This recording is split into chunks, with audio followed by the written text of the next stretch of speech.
Hey guys, welcome back to my channel. মোৰ চেনেললৈ আপোনালোকক পুনৰবাৰ স্বাগতম জনাইছোঁ। আশা কৰোঁ আপোনালোক সকলোৰে ভাল, মোৰো ভালেই। আৰু আজি এতিয়া ৰাতিপুৱা আজি শুক্ৰবাৰ হয়, নতুন এটা ব্লগ আৰম্ভ কৰিব লৈছোঁ। মোৰ চেনেলত যিসকল নতুনকৈ আহিছে তেওঁলোকে প্লিজ ছাবস্ক্ৰাইব কৰি দিব, লগতে বেল আইকনটো প্ৰেছ কৰি অল কৰি দিব, আৰু যিসকলে অলৰেডি ছাবস্ক্ৰাইব কৰি ৰাখিছে তেওঁলোকে লাইক কমেণ্ট আৰু শ্বেয়াৰ কৰি দিব। আৰু ভাবিছে চাগে ৰাতিপুৱাই মই সাজি কাচি ক'লৈ যাবলৈ ওলাইছোঁ। মই ওলাইছোঁ গা পা ধুই। এইটো ড্ৰেছ মোক বিহুৰ গিফ্ট হয়, মোক গোলাঘাটৰ বাইদেৱে দিছিলে। ভাবিলোঁ এযোৰকে পিন্ধি যাওঁ। মই আজি এফালে যাবলৈ ওলাইছোঁ, ভাবিছোঁ সেইকাৰণে ব্লগটো এতিয়াৰ পৰাই আৰম্ভ কৰোঁ আৰু ভিডিঅ' কৰি থওঁ বুলি। গতিকে আপোনালোকে ভিডিঅ'টো শেষলৈকে চাব বুলি আশা কৰিছোঁ, আৰু কি দেখাব পাৰোঁ আপোনালোকক দেখাই যাম। আৰু এটা দুখ লগা কথা আছে, দুখ লগা কথাটোনো কি পিছত ক'ম বাৰু, ভিডিঅ'টো চাই যাব। আৰু ক'ত যাম সেইটো আপোনালোকে গম পাব। ঠিক আছে, তেতিয়াহ'লে ভিডিঅ'টো শেষলৈকে চাই যাব, আৰু শেষত জনাবলৈ নাপাহৰিব আপোনালোকৰ চাই কেনেকুৱা লাগিলে। আচলতে আমি আহিছোঁ চাই বাবা মন্দিৰলৈ, যোৰহাটৰ শংকৰপুৰত। এইফালে ৰজাবাৰীৰ ফালে সোমাই যে আহে সেই মন্দিৰটোলৈ। চাওকচোন পৰিৱেশটো কিমান ধুনীয়া। আৰু ইয়াতে বৃহস্পতিবাৰে পূজা হয়, কিন্তু আমি নাজানো, আজি প্ৰথম আহিছোঁ, সেইবাবে আজিয়ে আহিলোঁ। একো কথা নাই, আজি ধূপ চাকি জ্বলাই গৈছোঁ, আকৌ নেক্সট আহিম। আৰু এতিয়া মই এনেই মন্দিৰটো আপোনালোকক দেখাই দিছোঁ, ভিতৰলৈ গৈ দেখুৱাম বাৰু। বাহিৰৰ পৰা এনেই এবাৰ দেখুৱাই দিছোঁ বাহিৰৰ ভিউটো কেনেকুৱা হয়। বিৰাট চাফ চিকুণ আৰু পৰিৱেশটো বিৰাটেই ধুনীয়া, মানে মনটো কিবা এটা মানে ভাল লাগি গ'ল আৰু গৈ আপোনালোকে কোনে চিনি পায় কমেণ্ট কৰি জনাবচোন। আৰু এয়া আমি ভিতৰত সোমালোঁ এতিয়া। সেয়া সেইজনে হয়, চাই বাবা হয়। ইমান ভাল লাগিলে ইয়াতে আহি। আৰু আজিতো শুক্ৰবাৰ, আমি নাজানো, মানে বৃহস্পতিবাৰে আহিব লাগিছিলে। বৃহস্পতিবাৰে ইয়াত পূজা হয় আৰু ভোগো দিয়া হয়। সেইকাৰণে আমি আজি বৃহস্পতিবাৰে বহুত মানুহো হয়, তো আজি আহিলোঁ ইয়াতে।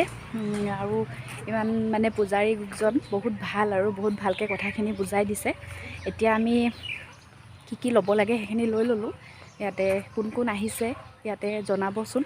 আৰু বিশ্বাসৰ কথা, আৰু ইয়াত বহুত মানুহ আহি মানে বিশ্বাসটো কৰিব লাগে আৰু বাবাৰ ওপৰত। সেয়াই দেখুৱালোঁ। এতিয়া ইয়াত আপোনালোকে কোন আহিছে কমেণ্ট কৰি জনাবচোন, আৰু ইয়াত যদি ওচৰৰ কোনোবা হয় সেইটো জনাব। ঠিক আছে, তেতিয়াহ'লে চাই যাব ভিডিঅ'টো। আৰু এতিয়া আমি ঘৰলৈ আহি আছোঁ। খুব বেছি বতাহ মাৰি আছিলে, যিহেতুকে আমি বাইকত আহি আছিলোঁ, সেইকাৰণে মই ভইচ অভাৰ দি দিছোঁ। আৰু অলপ সময় ভিডিঅ' কৰি ৰাখিছোঁ আৰু দুইজনে একেলগে আহাটো। এতিয়া আমি ঘৰলৈ গৈ আছোঁ। আৰু আমি আহি পালোঁ, আহি পাই ফ্ৰেছ হ'লোঁ। ফ্ৰেছ হৈ লৈ এতিয়া কিবা এটাতো খাব লাগিব, যিহেতুকে আমি একো নোখোৱাকৈ গৈছিলোঁ। সেইবাবে ভাবিলোঁ কিবা এটা ডিছ বনাওঁ। কি ডিছ বনাওঁ আপোনালোকে চাব, আৰু ৰেচিপিটো শ্বেয়াৰ কৰিম। মই বনাব লৈছোঁ মানে কঁঠালৰ মুচিটো যে সেইটো, কিন্তু কঁঠালৰ মুচিটো মানে ইমান ভাল নহয়, মানে অলপ সৰু, কিন্তু কেনেকুৱা হয় নাজানো। তাকে হাজবেণ্ডক কৈছোঁ কাটি দিবলৈ, তেওঁ কাটি মেলি ৰেডি কৰি দিছে। আৰু বনাই লওঁ। আৰু এটা দুখ লগা কথা আছে, দুখ লগা কথাটো এতিয়া নকওঁ বাৰু, আগতে ৰেচিপিটো শ্বেয়াৰ কৰি লওঁ, তাৰপিছত ভাত চাত খাই মেলি আপোনালোকৰ লগত দুখৰ কথাটো শ্বেয়াৰ কৰিম। ভিডিঅ'টো চাই যাব। এয়া মই প্ৰথমতে তেল গৰম কৰি লৈছোঁ, তাতে মই কাটি লোৱা পিঁয়াজখিনি দি লৈছোঁ। দি লৈ পিঁয়াজখিনি ৰঙচুৱা হোৱালৈকে মই অলপ ভালদৰে ভাজিম ল' ষ্টিমত। তাৰপিছতে পিঁয়াজখিনি যেতিয়া ৰঙা হৈ আহিব, তেতিয়া মই ইয়াত পিচি লোৱা যিখিনি মছলা থাকিব সেইখিনি এড কৰিম। এতিয়া মই ইয়াতে হালধি এড কৰি দিছোঁ। হালধিটো তেলতে দি দিলে কেঁচা গোন্ধটো যায় দিয়ে। আৰু জোখমতে নিমখ দি দিছোঁ। নিমখ দি ভালদৰে লৰাই ল'ম পিঁয়াজখিনি। পিঁয়াজখিনি অলপ ৰঙচুৱা হৈ গৈছে, দেখিছে। এতিয়া এনেদৰে অলপ সময় লৰোৱাৰ পিছত মই ইয়াতে পিচি লোৱা যিখিনি ইনগ্ৰিডিয়েণ্টছখিনি আছিলে সেইখিনি দি দিছোঁ। আদা, নহৰু আৰু পিঁয়াজো আছে, জলকীয়া। সেইখিনি ভালদৰে কেঁচা গোন্ধটো যোৱালৈ, আদা নহৰু কেঁচা গোন্ধটো যোৱালৈকে মই ভালদৰে ইয়াত মই ভাজিম। আৰু ইয়াতে মানে কি আছে, আছিলে গোটা জিৰা ধনিয়াটোও আছে, মই ইয়াতে দি দিছোঁ।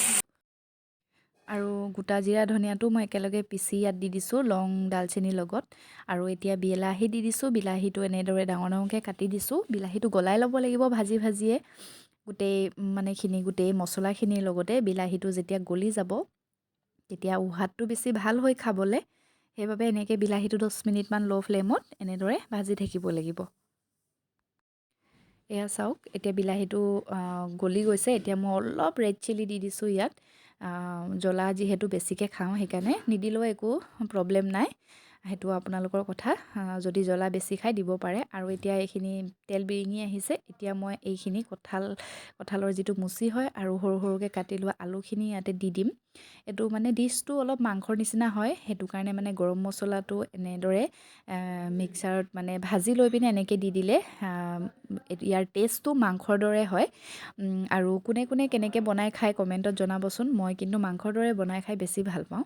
আৰু এনেদৰে এইখিনি ভালদৰে সিজালৈকে মই এনেদৰে লৰাই থাকিম 10 মিনিটমান কম ফ্লেমত ঢাকোন দি দি।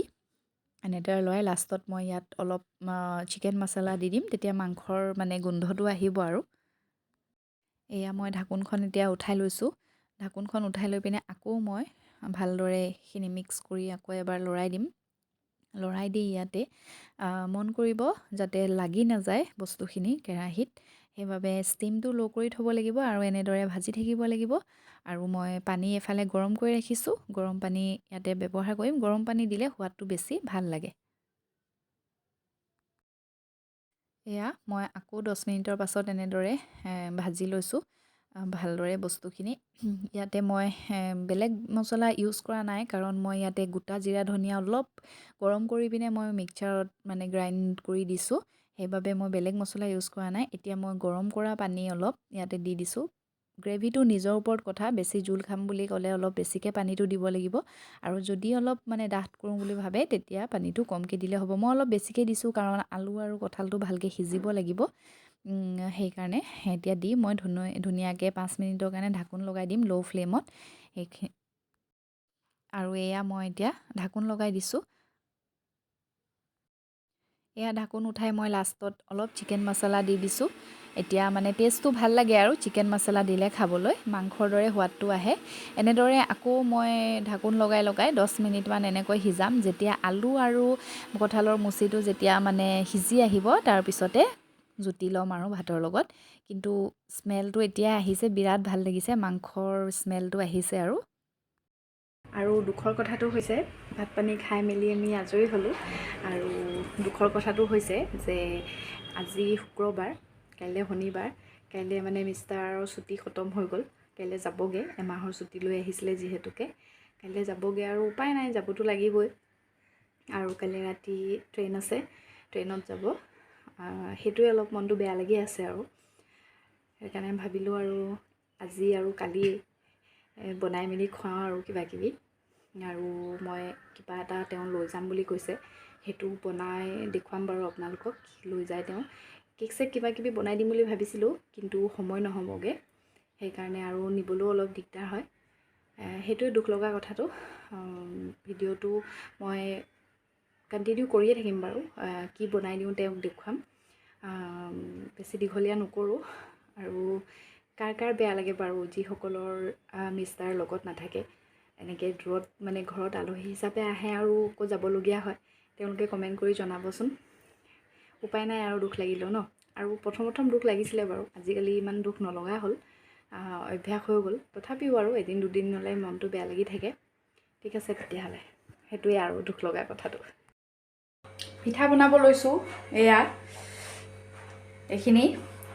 এইখিনি মই কালিয়ে এনেকৈ ঘোল কৰি ফ্ৰিজত থৈ দিছিলোঁ আৰু এতিয়া বনাইছোঁ। ৰাতি হেৰিখিনি কৰি থৈ দিছিলোঁ আৰু এতিয়া বনাইছোঁ। এদিন আগতে এনেকৈ ঘোলখিনি বনাই থৈ তাৰপিছত থৈ মেলি তাৰপিছত বনালে বস্তুটো খাবলৈ ভাল হয়। আৰু ইয়াতে মই চাউলৰ গুড়া দিছোঁ, গুড় দিছোঁ, তাৰপিছত চুজি দিছোঁ আৰু বেকিং দিছোঁ। পৰিমাণটো জোখটো নিজৰ মতে কৰি ল'ব লাগে। আৰু এতিয়া পিঠা বনাই আছোঁ। এতিয়া আমি চাহৰ লগত অলপমান খাম আৰু বাকী থকাখিনি সেইফালে লৈ যাব। নিবা নে কি? হা নিবলৈ বনাইছা অঁ নিবলৈ বনাইছে হয় আকৌ নিবলৈ বনাইছোঁ খাবলৈ বনাইছোঁ কেনেকুৱা হৈছে নাজানো বাৰু খাই চালে এটা বাৰু ভাল কেনেকুৱা হৈছিলে বাৰু খাবলৈ বঢ়িয়া হৈছে টেষ্ট হৈছেনে অঁ পূৰা মজা মই এতিয়া দেখুৱাই দিওঁ অলপমান বনালোঁ বাৰু দেখুৱাই দিওঁ আপোনালোকক এনেকৈ মই গৰম তেলত এনেদৰে মিশ্ৰণখিনি এনেকৈ দি দিছোঁ গোল হৈ আহিছে আৰু অলপ সিজাৰ পিছত মই মানে ৰঙা হৈ যেতিয়া আহিব তেতিয়া মই লুটিয়াই দিম এনেদৰে সিজালৈকে লুটিয়াই মেলি দিলে আৰু পিঠাটো হৈয়ে যায় কোনে এনেকৈ এইটো পিঠা কেনেদৰে কেনেকৈ বনাই মোক জনাবচোন কমেণ্ট কৰি আৰু খাবলৈ কিন্তু বিৰাটেই সোৱাদ লগা হৈছে আৰু ফুলিছেও পিঠাখিনি ঠিক আছে তেতিয়াহ'লে ভিডিঅ'টো ইমানতে শেষ কৰিছোঁ